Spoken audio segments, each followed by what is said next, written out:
ছাত্র আন্দোলনের সময় যারা তৌহিদ আফ্রিদির বিরুদ্ধে গিয়েছিল তাদেরকে উলঙ্গ করে ভিডিও করত আফ্রিদি। তৌহিদ আফ্রিদি গ্রেফতার হওয়ার পর যারা আবেগী হয়ে কষ্ট পাচ্ছেন তাদের উদ্দেশ্যে সাংবাদিক ইলিয়াস তার ফেসবুক পেজে লিখেন, তৌহিদ আফ্রিদির বউ প্রেগনেন্ট দেখে ওকে নিয়ে আবেগ দেখায়েন না। ওর কারণে বহু প্রেগনেন্ট মহিলার বাচ্চা নষ্ট হয়েছে। ও ছেলেদেরকে ধরে নিয়ে উলঙ্গ করে ভিডিও করে রাখত। বাংলা এডিশনের অনুসন্ধানে যা উঠে এসেছে তা দেখলে সুস্থ থাকতে পারবেন না। ওর অপরাধ যে কোনো আওয়ামী লীগ নেতা কিংবা আওয়ামী পুলিশের চেয়ে 1000 গুণ বেশি। তৌহিদ আফ্রিদি কতটা ভয়ঙ্কর অমানুষ ছিল সেটা দেখতে চোখ রাখুন বাংলা এডিশনে। তারপর বাংলা এডিশনের প্রতিবেদনে তৌহিদ আফ্রিদির বিভিন্ন ধরনের কুকর্ম তুলে ধরা হয়। এমনকি ওই প্রতিবেদনে ওই সমস্ত মানুষদের জবানবন্দি নেওয়া হয় যারা আফ্রিদির মাধ্যমে হেনস্থার শিকার হয়েছেন। তাছাড়া আফ্রিদি কতটা ভয়ঙ্কর ছিল এই জিনিসটা আদালতে তুলে ধরেছেন রাষ্ট্রপক্ষের আইনজীবী অ্যাডভোকেট নয়ন আদালতে দাবি করেছেন, আন্দোলনের সময় তৌহিদ আফ্রিদি শুধু ভিডিও বানানো বা খবর ছড়ানোতেই সীমাবদ্ধ ছিল না, বরং আরো গুরুতর কাজ করত। তার বিরুদ্ধে অভিযোগ, যারা আন্দোলনে যুক্ত ছিল সেই ছাত্রদের জোর করে বা ভয় দেখিয়ে উলঙ্গ করে ভিডিও করে রাখত, তাদের জিম্মি করার চেষ্টা করত।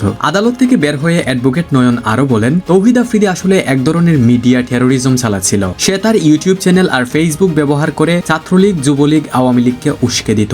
এমনকি এই আন্দোলনে হত্যার ঘটনাতেও তার সরাসরি জড়িত থাকার প্রমাণ রয়েছে। সোডিয়ার অডিয়েন্স, এক আফ্রিদিকে নিয়ে আরো কত কিছু যে বের হবে সেটা হয়তো সময়ই বলে দিবে। তাছাড়া এটা নিয়ে আপনার যদি কিছু বলার থাকে আপনার মতামত অবশ্যই কমেন্টে জানাবেন। And please guys subscribe to our channel.